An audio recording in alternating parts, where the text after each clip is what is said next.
The perfect sailboat would be easy to sail, so easy that anyone could do it. It would be quick and agile, yet safe, stable, and unsinkable. The perfect sailboat could be transported atop a car and rigged in 30 minutes. The perfect sailboat would be affordable if only such a boat existed. It does. Meet WindRider, the new personal sailcraft that puts performance sailing within everyone's reach. Part kayak, part outrigger canoe, part sailboat, and a whole lot of imagination. WindRider marks a new era in sailing.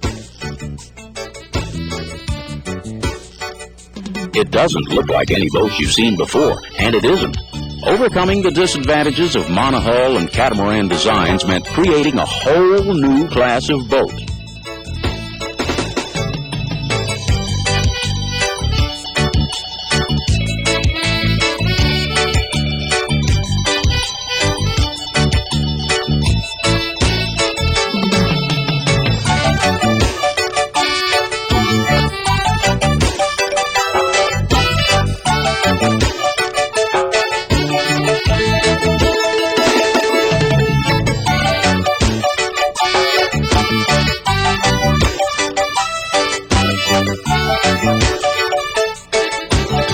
Consider the sealed outrigger. This is where WindRider gets its remarkable stability. From outrigger to outrigger, WindRider has almost 13 feet of beam. Virtually impossible to capsize. All that stability means that for the first time, a sailboat maker could devote some thought to the skipper's comfort. The ergonomic cockpit is equipped with recumbent seat and ample back support for comfortable all-day sailing. Steering the boat's as easy as depressing the foot pedals. Left to turn left, right to turn right. Your power source is an uncomplicated, unstayed mast and single modest sail. Just one line to keep track of, which means your hands are free for a snack, consulting a chart, or shooting pictures. WindRider draws its energy from the endless supply of wind. And should that fail, there's always the paddle. But even when paddling, WindRider knifes effortlessly through the water, its sleek hull's creating very little drag. Everything about WindRider's striking design has purpose. But who better to explain that than the designer, Jim Brown? WindRider turns out to be a boat that doesn't really look like a boat. They wanted it to be a trimaran, a full-blown seagoing trimaran, but that one sits down inside like a kayak, and that one can learn to sail very quickly because there's only one control line. And there are reasons for the differences that we see here. The reason for the wave-piercing bows is so as to prevent the vessel from pitching fore and aft, or developing that hobby horsing motion.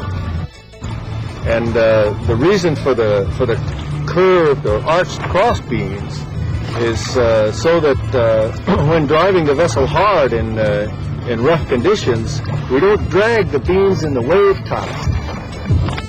One of the things that makes the vessel so user-friendly, in my view, is that the mast rotates so as to roll the sail up on the mast at any time. More than other vessels, this is a creature of the interface.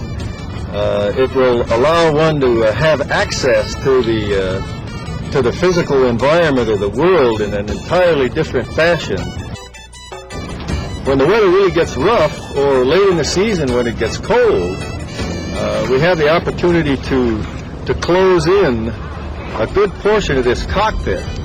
Also, passengers can ride on the trampolines when conditions are mild. You can take your friends sailing. Of course, talking about what it can do isn't as much fun as seeing what it can do.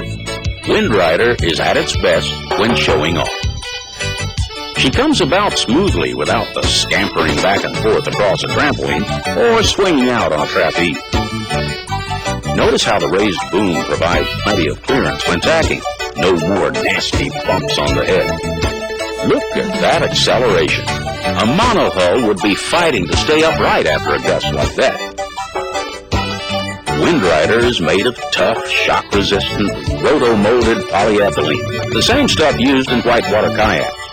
So WindRider can take a whaling and keep on sailing. Of course, you can always anchor offshore and picnic on the trampoline, or swim, or fish, or whatever. In WindRider, you have one of those rare creations designed for everyone's pleasure, not just a choice few. If you like speed and spray, WindRider can deliver. If you prefer life at a slower pace, WindRider can take you there. Long weekends of island hopping or a quick sail after work, WindRider is ready when you are. Experienced sailors, beginners, young, old, anybody can find the fun and adventure they want in WindRider. Now, the wind belongs to everyone.